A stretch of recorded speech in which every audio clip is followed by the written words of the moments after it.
30 বছর অভিজ্ঞতা সবচেয়ে কম মাছ ধরছে।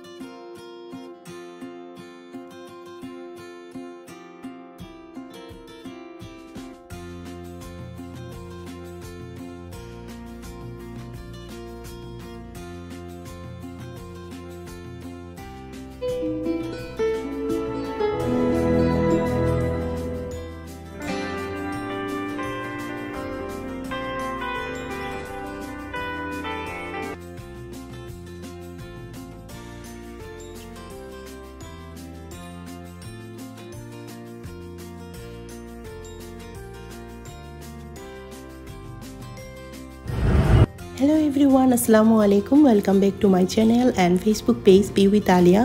আর আমি মুর্শিদা আলিয়া আছি আপনাদের সাথে পূর্ণভূমি সিলেট থেকে। আশা করছি আপনারা সবাই ভালো আছেন, সুস্থ আছেন এবং নিরাপদে আছেন। আমরাও আল্লাহর রহমতে ভালো আছি। আর আজকে বেশ আগের একটা ভিডিও আপনাদের সাথে শেয়ার করছি।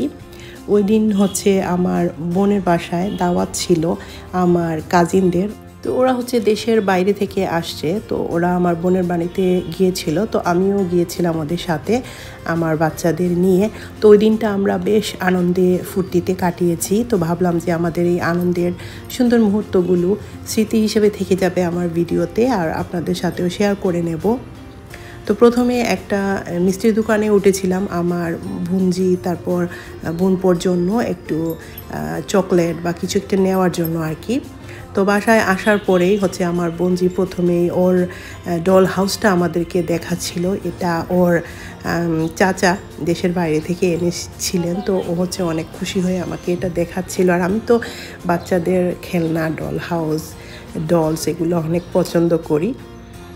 তো যাই হোক, এখন হচ্ছে সবার সাথে একটু গল্প করলাম, তারপর হচ্ছে ওদের বাগানে চলে আসছি। আমার বোনের বাড়িতে অনেক সুন্দর উঠান, আর ওদের এখানে অনেক গাছপালা, আর আমি তো গাছপালা ফুল এগুলো অনেক পছন্দ করি, তো সেই জন্য এগুলোর সাথে দেখা করার জন্য চলে আসছি।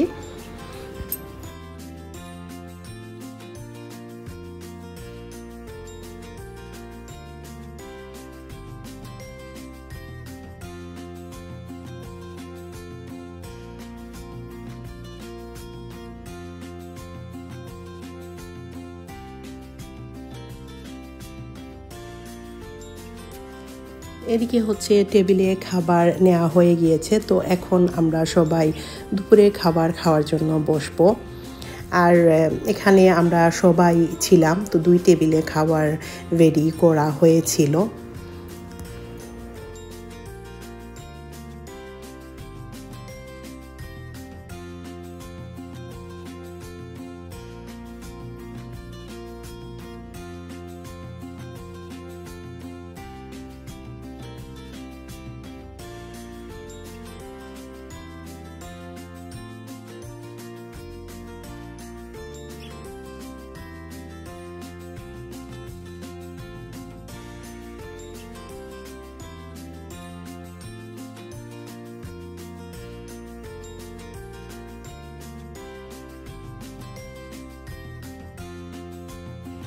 তো এটা হচ্ছে আমার প্লেট, আমরা মেয়েরা হচ্ছে একদিকে বসেছিলাম।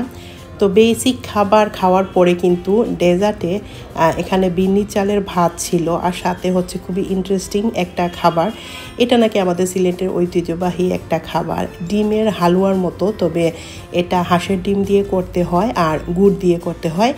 এটা হচ্ছে অনেকে দুধ দিয়ে খেয়ে থাকেন, আবার কেউ কেউ দই দিয়েও খেয়ে থাকেন। তো ওদের বাসায় হচ্ছে 2টারই ব্যবস্থা ছিল। তো আমি যেটা করেছি, আমি 2টো দিয়েই খেয়ে দেখলাম যে কোনটাতে টেস্ট বেশি আসে। তো প্রথমে দুধ দিয়ে ট্রাই করেছিলাম, আমার কাছে ভালো লাগেনি, তবে দই দিয়ে অনেক টেস্টি হয়েছিল। তো খাবার শেষ করে এখন আমরা ডেজার্ট নিচ্ছি, আর এখানে অনেক সুন্দর করে ডেজার্টগুলো ডেকোরেশন করা হয়েছিল। আমার বোনের যা, উনিও অনেক মজা করে ডেজার্ট তৈরি করেছিলেন। তো খাওয়া দাওয়া শেষ করে আমরা আবারও উঠানে চলে আসছি। তো এখানে ওদের বড়ই গাছে কিন্তু অনেক বড়ই ধরেছে, তো সাইন হচ্ছে 2-1টা বড়ই পেরে নিচ্ছিল, আর ওদিকে হচ্ছে আমার কাজিনরা ওরাও হচ্ছে বড়ই পেরে, তারপর হাত দিয়ে পেরে আসলে গাছ থেকে বড়ই খাওয়ার মজাই আসলে আলাদা। তো তারা সেটা সবাই মিলে এনজয় করছিল। আর আপনারা তো আমার ভিডিও যারা দেখেন তারা দেখেছেন আমার বোনের বাড়িতে কিন্তু বেশ বড় একটা পুকুর আছে। তো এখন এই পুকুরে মাছ মারা হবে। তো এখন হচ্ছে সবাই আগে বড়ই খেয়ে নিচ্ছিলাম।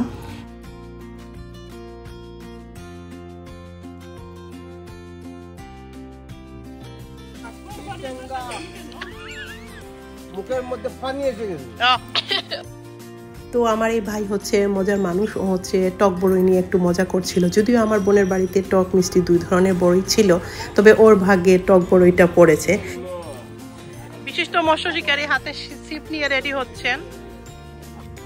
আমার এই ভাই হচ্ছে ছোটবেলা থেকে ও হচ্ছে মাছ শিকার করতে ও খুব পছন্দ করে, মানে শখের মৎস্য শিকারী যেটাকে বলা হয়। তো সেজন্যই বললাম যে বিশিষ্ট মৎস্য শিকারী। তো এই পুকুরে হচ্ছে ছোট তেলাপিয়া যেটা সেটাই বেশি ছিল। তো দেখা যাক, সবাই মিলেই ছিপ ফেলছিল, তবে কার ভাগ্যে কি উঠে সেটা তো আসলে পরেই দেখতে পাওয়া যাবে। মাছতে মানে ছিপে মাছ ওঠাটাও একটা ভাগ্যের ব্যাপার আসলে।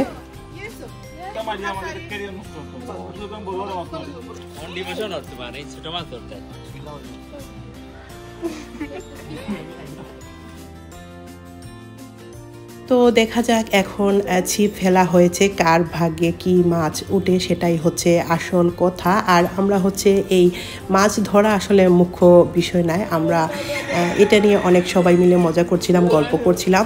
আর এরই মধ্যে একটা মাছ হচ্ছে আমার ভাই ধরে নিয়েছে। আমার 30 বছর অভিজ্ঞতা সবচেয়ে প্রমাণ হয়েছে।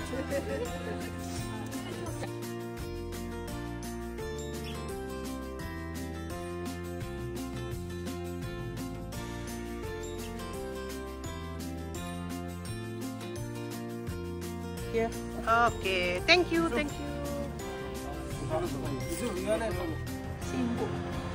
Simbo, এই যে সিম্বু কি করে? চোখে কি হয়েছে? এই তোমার চোখে কি হয়েছে?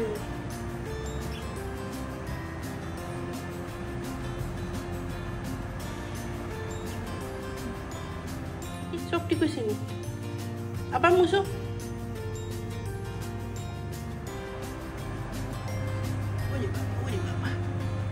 এরই মধ্যে আমরা হচ্ছে বাসায় চলে আসছি, আর এসে এখন দুবাই কুনাফা চকলেটটা বানাচ্ছি, যেটা অনেক ভাইরাল হয়েছে, অনেকেই দেখছি বানাচ্ছে।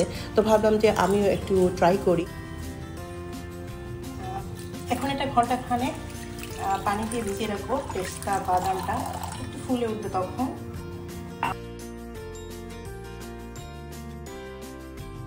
দুবাই কুনাফা বানাবার জন্য কিন্তু এই পেস্তা বাদামটাই সবচেয়ে ইম্পর্টেন্ট।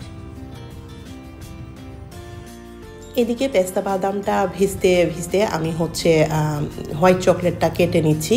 তো এখানে আমি অল্প একটু হোয়াইট চকলেট নিয়ে নিচ্ছি। তো এখানে কোনো মাপ আসলে আমি বলছি না, আপনারা দেখেই কিন্তু বুঝতে পারছেন।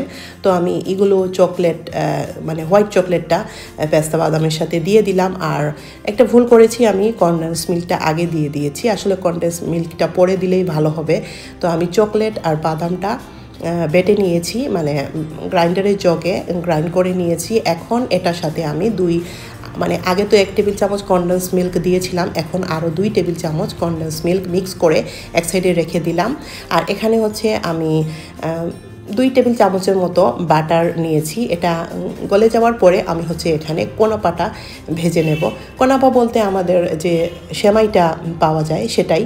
তো সেমাইটা হচ্ছে আমি এখন ভেজে নিচ্ছি। আর আমার একটা প্লাস পয়েন্ট ছিল এই সেমাইটার মধ্যে, মানে প্যাকেটের সেমাই, এটার সাথে কিন্তু বাদাম তারপর কিশমিশ এগুলো মিক্স করাই ছিল। তো এই জন্য এটা খেতে আরেকটু টেস্টি হয়েছিল আর কি। তো এখন আমি হচ্ছে যে বাদামের মিক্সটা ছিল সেটার সাথে গ্রিন কালারটা দিয়ে দিচ্ছি। তো আমার কাছে মানে ফুড কালার যেটা গ্রিন কালার সেটা একটু কম ছিল, যে জন্য পুরো মানে সুন্দর যে গ্রিন কালারটা আমি চাইছিলাম সেটা আসেনি। তো এখন আমি ভেজে রাখা কুনাফা বা সেমাইটা এই বাদামের সাথে ভালো করে মিক্স করে নিচ্ছি। গরম থাকা অবস্থায় এটা হচ্ছে মিক্স করলে ভালো হয়, তাহলে মানে একটার সাথে একটা খুব সুন্দরভাবে লেগে যায় আর কি গায়ে গায়ে। তো এটা মিক্স করা হয়ে যাওয়ার পরে আমি হচ্ছে ডার্ক চকলেট যেটা সেটা মানে গলানোর ব্যবস্থা করব। তো আগে আমি চকলেটের মোল্ডের মধ্যে অল্প একটু বাটার ব্রাশ করে নিয়েছি, আর এখানে হচ্ছে গরম পানি বসিয়ে নিয়েছি। তো পানিটা যখন একদম গরম হয়ে গিয়েছে তখন আমি একটা স্টিলের বাটি এর উপরে বসিয়ে নিয়েছি আর চকলেটটা এর মধ্যে দিয়ে দিয়েছি। তো আগে হোয়াইট চকলেটটা একটু গলিয়ে নিলাম, তারপর মল্টের উপর এভাবে সুন্দর করে দিয়ে দিলাম আর কি, যেন কালারটা একটু সুন্দর আসে। এরপর হচ্ছে এখানে আমি প্রথমে ডার্ক চকলেটটা কিন্তু এর আগে আমি এর মধ্যে দিয়েছি, মানে ক্লিপটা আসলে কেটে গিয়েছে, রেকর্ড করেছিলাম। তো এরপর হচ্ছে কুনাপাটা এর মধ্যে বিছিয়ে নিয়েছি, আর এর উপরে আবারও হচ্ছে ডার্ক যে চকলেটটা গলিয়ে নিয়েছিলাম সেটা এর উপরে আবারও বিছিয়ে নিচ্ছি। তো এটা খুবই ইজি ছিল। আমি প্রথমে ভেবেছিলাম জানি না কীরকম হবে, জমবে কি না, তবে খুব সুন্দরভাবে চকলেটটা জমে গিয়েছিল আর অনেক ক্রিস্পি হয়েছিল। তো এখন আমি এটাকে 2-3 ঘন্টার মতো ফ্রিজে রেখে দেব, আর ফ্রিজে রেখে দেওয়ার পরে কিন্তু এটা খুব সুন্দর করে জমে যাবে। তো আমি ছোট্ট আরেকটা মোল্ডেও একটু হার্ট শেপের একটা মানে কুনাফা চকলেট বানানোর চেষ্টা করছি। তো দেখি এটা কীরকম হয়। তো আমি মানে এখনও ঠিক মানে শিওর ছিলাম না এটা কতটা ভালো হবে। তো 2 ঘন্টা পরে এখন দেখতে পাচ্ছেন এটা কত সুন্দরভাবে জমে গিয়েছে, আর অনেক মানে ক্রিস্পি ছিল, শক্ত ছিল, ভিতরটা একদম যে নরম ছিল সেরকম না, খুব সুন্দর ক্রিস্পি হয়েছিল। তো আপনারা অবশ্যই বাসায় ট্রাই করবেন, আর আমাকে কমেন্টে জানাতে পারেন আপনাদের এই দুবাই চকলেটটা কীরকম হয়েছিল। আর চাইলে আপনারা আমার Facebook page be with Alia, সেখানেও এটা ছবি আকারে বা ভিডিও আকারে শেয়ার করতে পারেন। তো আজকের ভিডিওটা আমি এখানেই শেষ করছি। সবাই অনেক অনেক ভালো থাকবেন, আমাদের জন্য দোয়া করবেন। দেখা হচ্ছে নেক্সট ভিডিওতে, ততদিন পর্যন্ত সবাই ভালো থাকুন। আল্লাহ হাফেজ।